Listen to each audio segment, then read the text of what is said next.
Hello and welcome to Moving Iron Podcast. This edition of the Moving Iron Podcast is brought to you by these great sponsors. Axon started out of a passion for keeping agriculture moving. Imagine having 100 years of tire and wheel knowledge in your back pocket the next time you sell a piece of ag equipment. To find more or become an Axon dealer, please visit axontire.com. This podcast is also brought to you by Valley Transportation. Valley Transportation has been hauling ag and construction equipment across the country for the past 33 years. Call Parker at 800-657-4910 or go to valleytransinc.com for all your trucking needs. At Valley Transportation, our goal is to help you reach yours. This podcast is also brought to you by Ag Direct. No matter how you buy your ag equipment, from a dealer, auction, or a private party, Ag Direct can help you finance it. You can even apply online at agdirect.com. Learn more about your financing options at agdirect.com. Hey, what's rule number one? What's rule number one? Party? No, not party. No, it's not party. Moving higher in the 21st century. Hard-working people working hard for you and me. Moving higher, time and time again. Through the years you'll find us here. Moving iron. Hello and welcome to Moving Iron Podcast number 255. This edition of the Moving Iron Podcast is brought to you by Axon Tire, helping dealers move more iron for the past 100 years. For more information, go to axontire.com. Axon Tire would like to give the loyal listeners of the Moving Iron Podcast, I think, a pretty cool deal, Aaron. You tell me what you think. You get a free digital tire pressure gauge, right? As well as a free Firestone t-shirt. That's incredible. That is absolutely top notch. That's like going to a farm show without actually going to a farm show. What that kind of yeah, no shit, man. Right. All right. So anytime you get up to t-shirt level in the swag market, that is just top notch. That's exactly right. So if you are looking to get something like that, send an email to marketing@axontire.com and they will send out a free digital tire pressure gauge and a Firestone t-shirt. Those come in, I think they have them in 4 sizes. They got, well, I guess 5. They got them in 380, 520, 650, 710, and 800. And for the cool kids out there, they got them in LSW.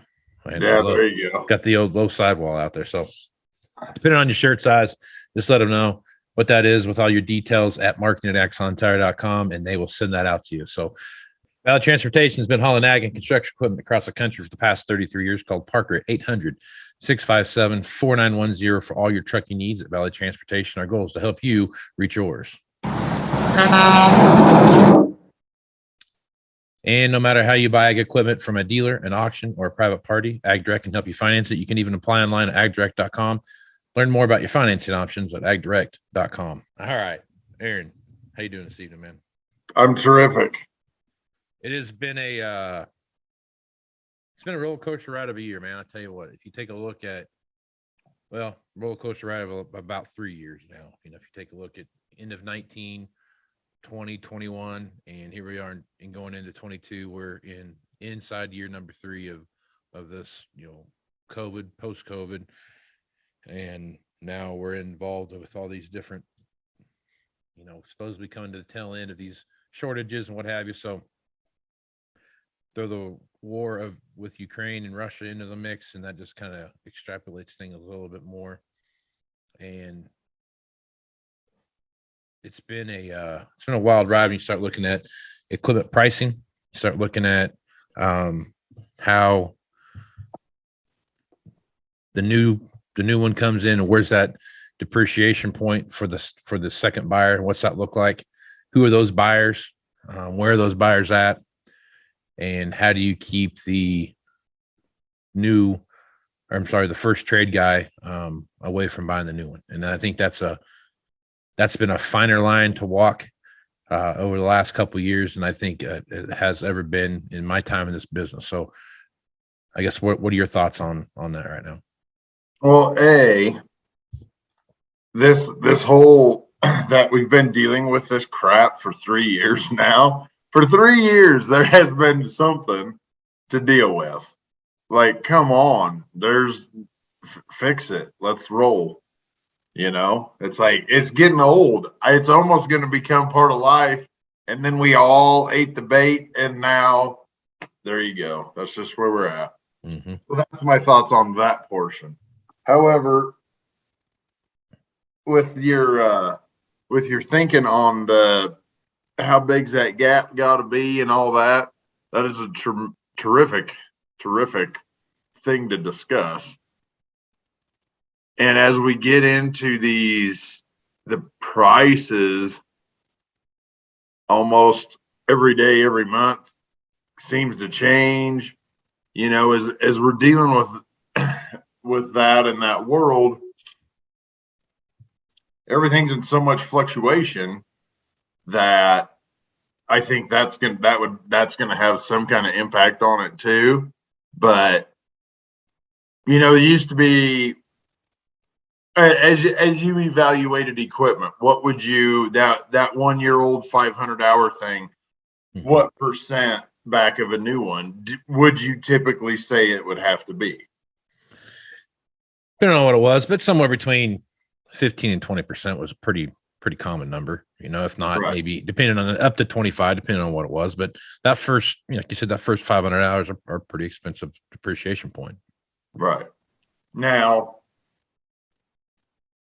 with all the availability struggles and pricing struggles and all this in the equipment business, is that gap, is that percent going to have to grow? Because we're talking $500,000 used machinery all over the place. That's the world we're in.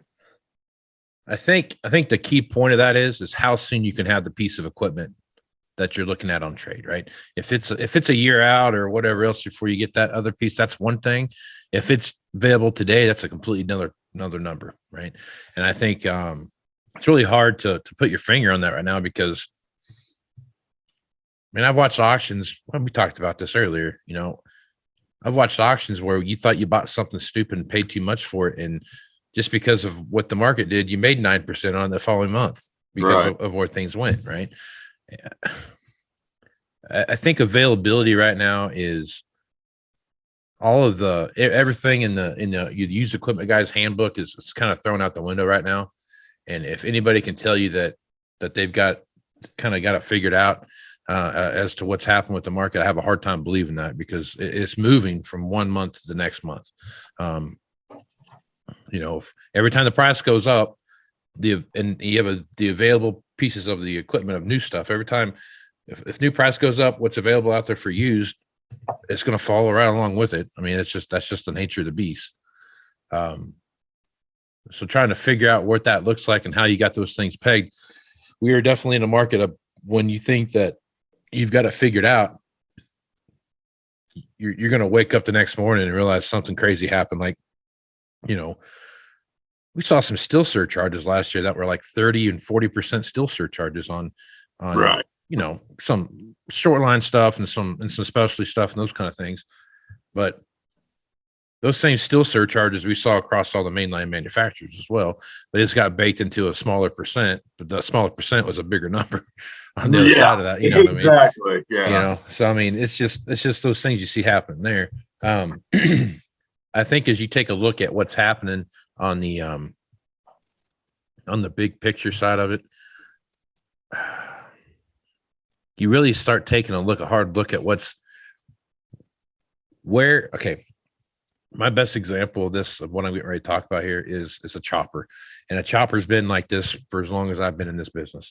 And the reason for that is a chopper is a very specialized piece of equipment that is quote unquote mass produced, right? Quote unquote, right?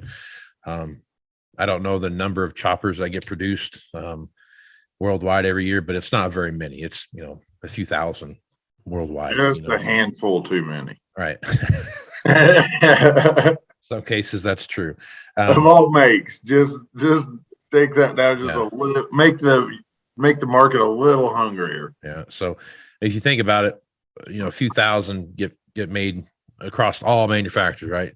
Deere, New Holland, Krone, Kloss, who am I missing? That it? Is that it? Did I get everybody? New Holland? I said New Holland. Anyway, it doesn't matter. All these different lineups that you see there, you take a look at that first, a custom guy gets the biggest, latest, and greatest, whatever, and goes out and does their thing, and they put 500 to 1,000 hours on or whatever it is, and it comes back and it's, it depreciates 50%, 40%, something like that. It or 60%. I mean, it's this huge number that comes back with depreciation costs. And two reasons for that. One is it's a big machine that has a lot of parts that need to be replaced when it gets to that point. But secondly is that second market, that the first buyer of the secondary marketplace, there's a certain point when they're going to jump into the market, right? Right. And that's what you see there. I mean, you see a lot of guys that'll have might have $500,000 trade difference in the first year, and their $900,000 machine is now a $400,000 machine, and that's where the first buyer is going to come into play at, right? And there's something compared to all the other lines out there where that first to second is such a big damn gap, but second to third is as narrow as any other line of machinery. Yeah, it's because there's not a.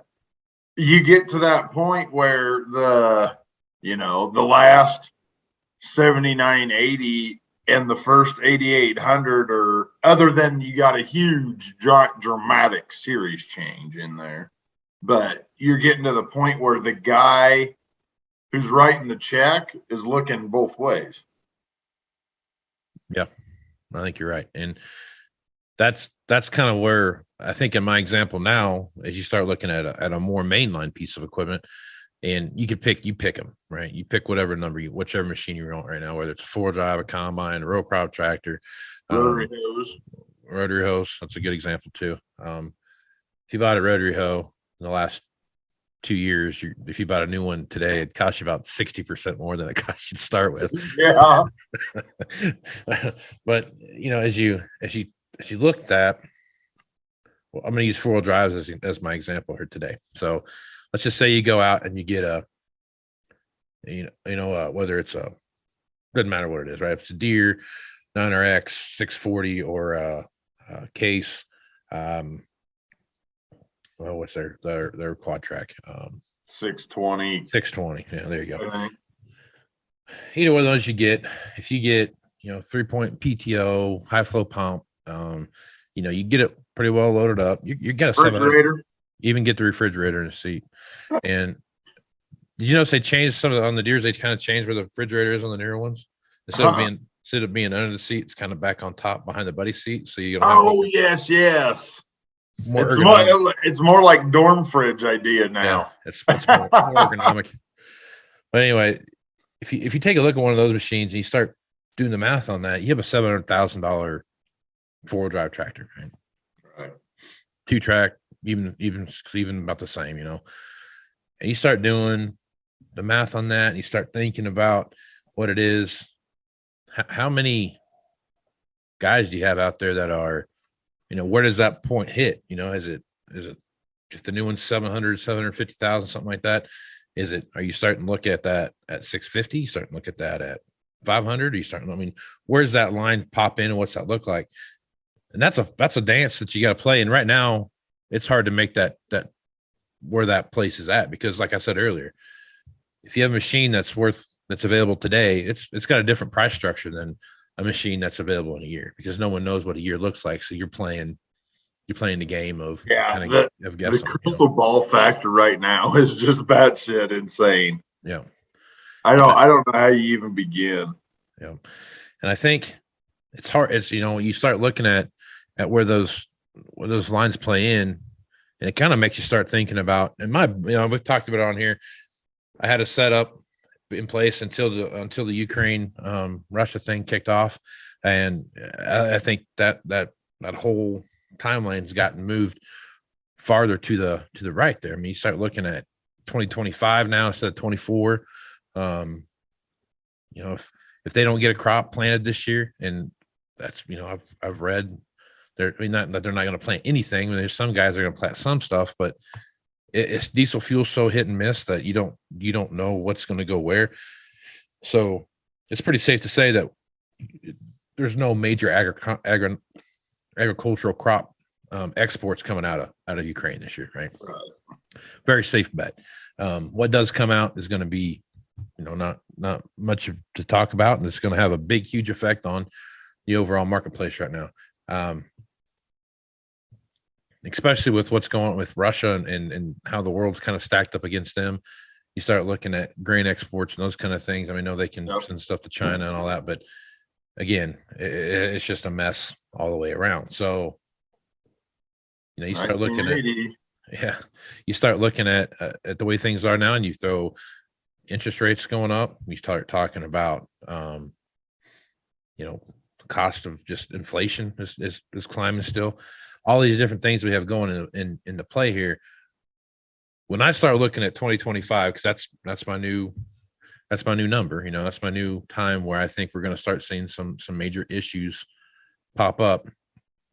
And what I mean by major issues is that we're going to have some equipment sitting on the lot. We're going to have things that are be sitting there and the way things are looking and those kind of things.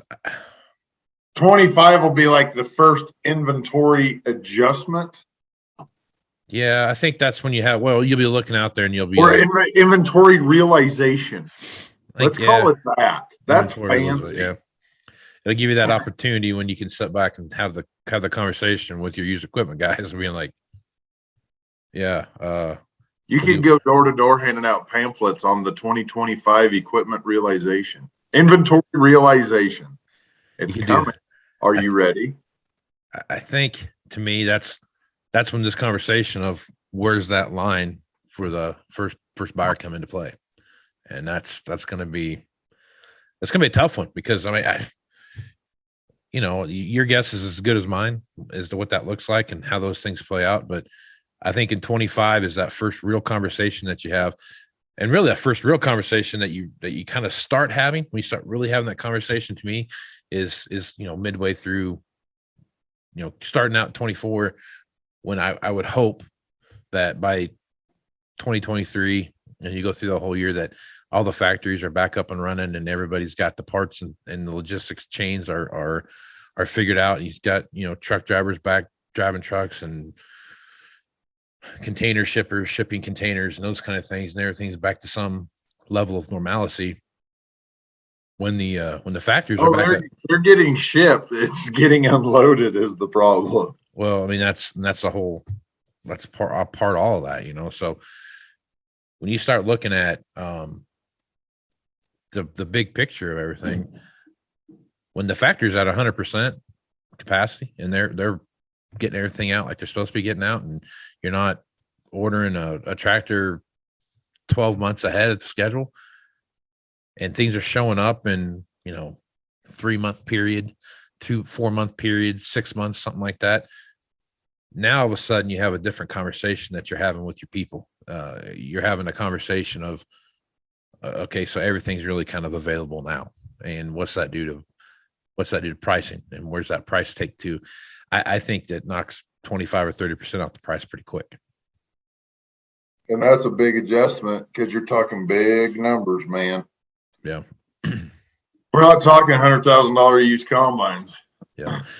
But this initial blow, in my opinion, I don't know that it's going to be that big of a deal, in the overall, scale of everything. Because, I mean, if you're buying something right now, you're buying it because you need it, right? You're buying it because you have, there's something there that's pushing you to do that.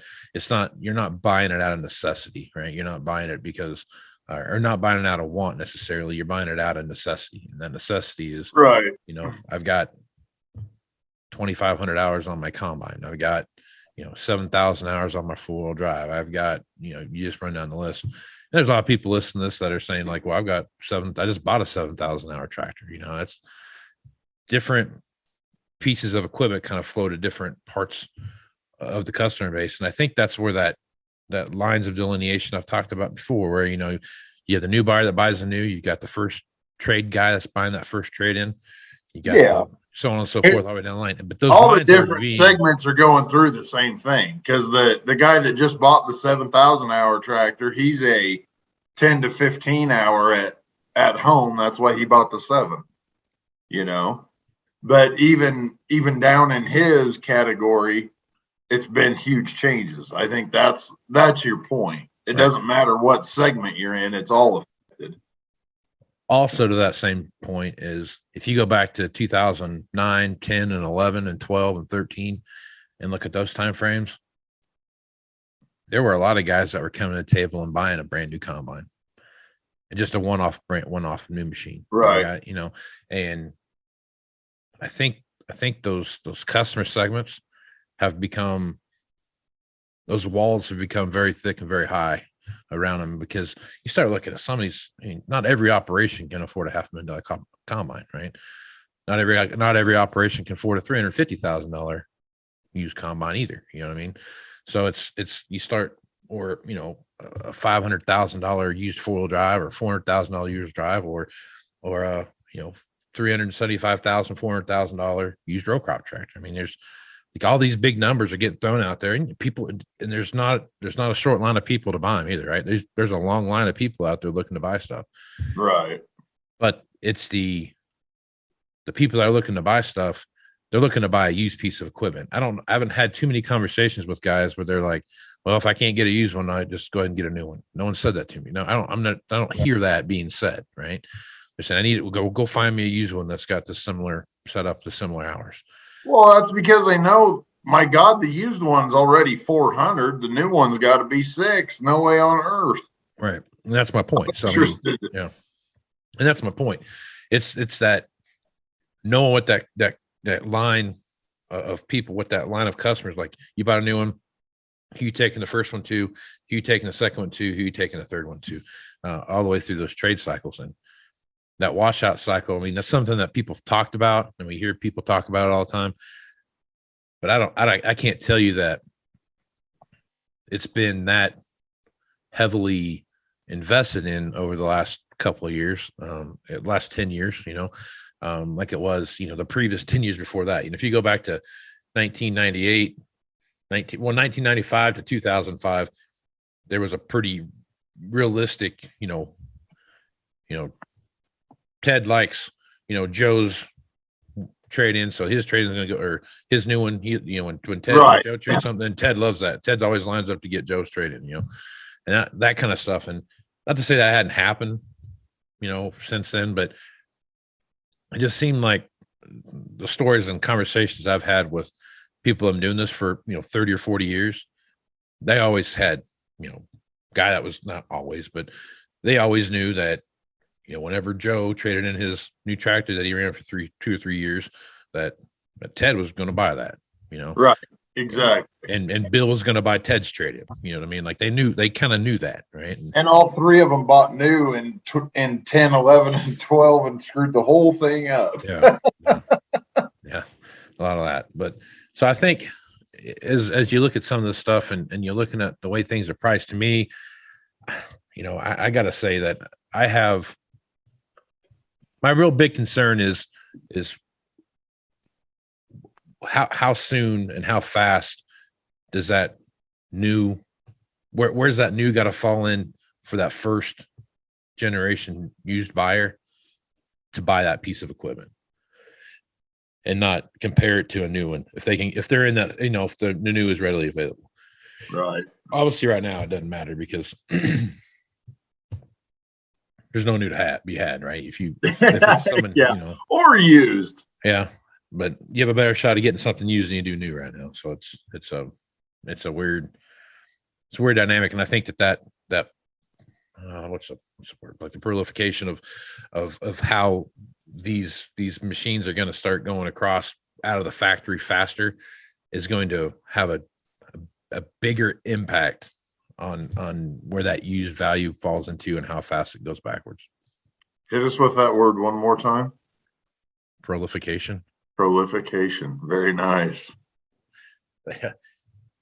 That today's vocabulary word, children, is proliferation. We don't talk about machinery, damn it. I mean, what are the conversations you're having with guys about this when you talk to them on the phone?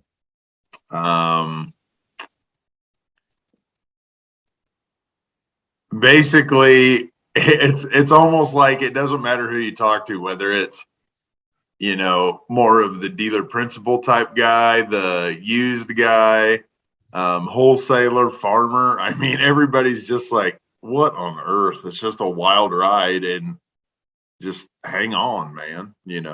Nobody's got anything that they can let go because everything's short. Mhm. So it's just it's kind of a beat your head against the wall a lot, a hell of a lot, and then every once in a while you knock a brick loose, and then that brick is worth $11 billion, Sure. and Yeah. and then you just keep doing it. So, Has anyone talked to you? I mean, has anyone said anything about what's it look like when this is over? not like they should be, honestly. I mean, there's not a lot of. I think last week is the first time I've had anybody mention anything about when the dust settles. When the dust settles, I mean, it's like, the dust settles after someone dumps a 5 cubic yard bucket of dirt on your head. That's when the dust settles. That's what that's going to be like. It's already here. You just can't see it all real clearly yet, but it's here. That's why the dust is here. But I think the different, like I said a million times here, the difference between this marketplace and other marketplaces that we've got to fill back up the inventory. Yeah, so much. There's nothing. It's a both side issue, which it's Right. never been. Right. And I think that's where the saving grace is right now for the situation that we're heading into. Right. Is that we don't have a lot of used equipment to sell into, right? You should have, given the nature of the beast and how much backfill it is going to take, you should be able to see it very clearly, very open in front of you, and be able to properly adjust and not have any issues. I mean, everybody got to getting pissed off at your cousin playing Super Nintendo. Everybody just got to hit reset. Okay. We all got to hit reset, start over. There's no reason for anybody to have problems now. Right.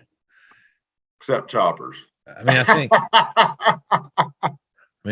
I think the best analogy I've thought about in my head is, out here where we live at, if you drive by the same pasture every day and there's nothing out there, but just rolling grassland, right? And out in the middle on top of this hill, you don't see a cedar tree, you see a cottonwood tree sitting up there on the hill. And then you come back tomorrow and you see another cottonwood tree sitting on top of that hill. And you come back the next day. On the third day, you come back and you see the third cottonwood tree sitting up there, and you're like, hold on a second. When did these cottonwood trees come up out here? When did they start seeing these cottonwoods pop up out here like this? That to me is the same thing. Like, you're looking out your window and you see, 2 balers, and then next thing you got a combine sitting there, and then all of a sudden you're like, we have a used row crop tractor sitting out here. When did that happen? And it's still here.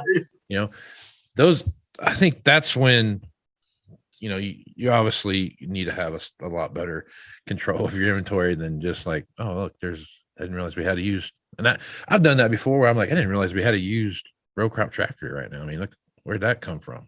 I look through inventory all day, every day, and I'll be like, what is that? Yeah. And I think that's when you see that second or third, 1-year-old 500-hour row crop tractor sitting out there on the line, and you're going, then that's when you start having that conversation with yourself, and you're like, holy crap, we've got inventory now. Right. Now we have to start managing inventory again. Like, holy crap. Well, yeah, but just the fact that it's sitting there, I mean, it's got to get let the clock start ticking on it, then get worried. But my point is, you have just because not one, not two. Eventually, we're going to have the time where it doesn't sell in 90 minutes. Right. It sells within like 6 months, which is totally fine. Right. And not the state of panic that we're all in, but that's going to be, and maybe that's how it starts. It'll be like a backwards situation. I think the first situation that I'm gonna pay attention to is when you start looking through inventory and you have 3 used row crop tractors sitting there, and you go pull up quote, you go pull up all these different things. You start looking through all the Salesforce and all these different things that we got tools to go track who's doing what, and you don't see anything on them. Then all of a sudden you're like, oh, this is uncharted territory. I mean, it's not, but it'll feel like it. You know what I mean? Like it'll be like, Right. whoa, it's not windy today. What are we supposed to do? Is it 2018? What in the hell? So I think that's where that's some like leading indicators to me when I start seeing those kind of things. And then obviously the big thing is start watching those kind of machines get sold. Obviously combines are going to get sold first at auction. That happens all the time, right? They're going to go get beat up for 3 years before anything else shows up on the auction block. Then all of a sudden you start seeing some 4-wheel drives show up and a sprayer or 2. And then you got, a row crop tractor or 2, and it starts all over again. And I think that starts in 25, 20. I think you'll have a sprayer problem. I think that'll be second to combines. There's been a lot of sprayer business the last few years, a lot. And I think at some point that's all going to catch up, and that'll probably be about the time that does that as well. So, but it'll be interesting because, like I said earlier, this is the first time we're selling into no inventory. right. And how long is it going to take to catch up? But, when do interest rates start playing into, I was going to buy that, but now it's cost me, 7% interest to is what I'm looking at now. And of course we got a long ways to go before we get there. But that being said, I mean, what happens when that starts coming down the line? And if you think about it, we've been in this business. I've been in this business for 20 years, and I have never, ever dealt over 20 years in this business now. And, and I have never, ever had interest be an issue in that entire 20 years. Yep. It's always been under 5. Like, it gets to 4, and guys are like, man, I don't know. And I'm like, shit, dude, it's 4. Right. Like, we're not going to be in like, well, I suppose 2%, I guess we can make that work. Like that, it wasn't going to be there forever, you Right. know? And I also think it's a point of reference because up until 2008, I mean, interest rates, I mean, when I first started doing this in 2006, 2007, I mean, having 5.5 or 6% interest was a pretty common thing. That wasn't a big deal. And, you spend 15 years at pretty much 0% interest. I mean, guys were fighting over who could do 0% interest the longest in tractor house ads, It's just, Right. Yeah. and it was, 0 for 10 years. I mean, it was one of those things. So I don't know. It's going to be a interesting situation and seeing how that dust settles when you start looking at who's the first buyer and where they coming in at. Who's the second buyer and where they're coming in at. Who's the third buyer and where they're coming in at. And then what are you going to do with the fourth and the fifth and so on and so forth. I mean, I think that cut off between the third trade and taking it to the fourth guy is going to start getting harder and harder and harder as things progress down the line. For sure. So, all right. I feel like it's a good place to stop. Aaron, if folks want to reach out to you and get more information about what it is that you're doing, what's the best way to do that? Smoke signal. Okay.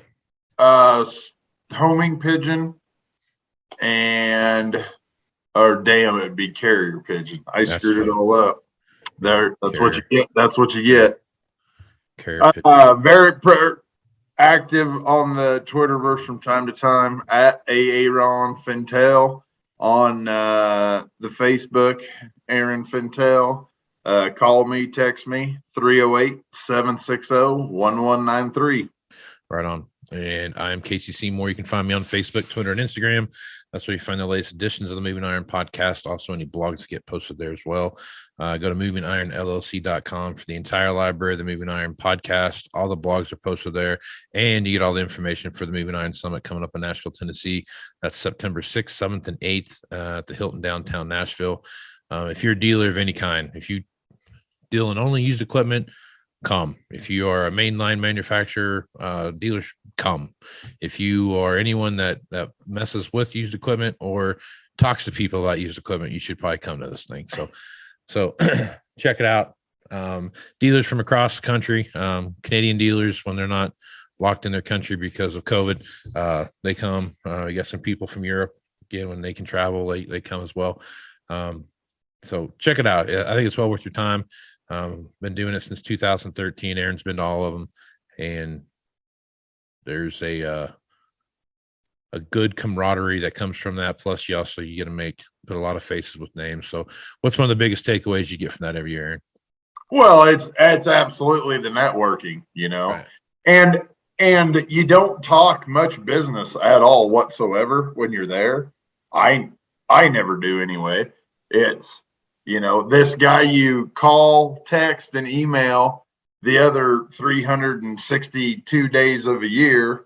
Now you see him, you're in the same room as him, and you're sitting by him at meetings and shooting the shit and just getting to know people and how they work and what they're after and what they're about. I mean, that's tremendous.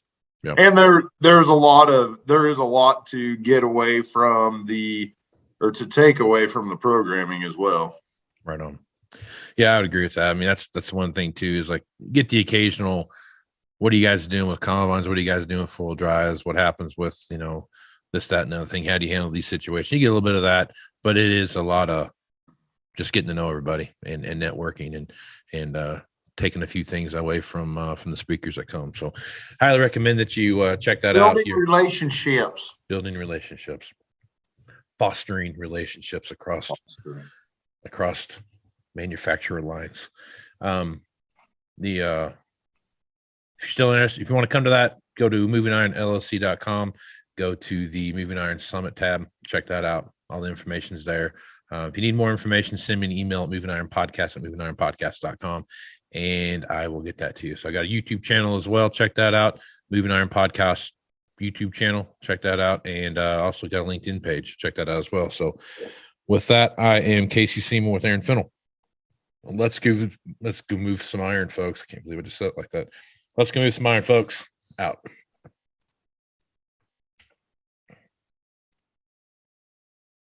Axon Tire is going to have more tips, tricks, and client advice throughout the year and in September at the Moving Iron Summit in Nashville. If you're looking to sign up for the event, please head over to MovingIronLLC.com. We hope to see you there. Valley Transportation has been hauling ag and construction equipment across the country for the past 33 years.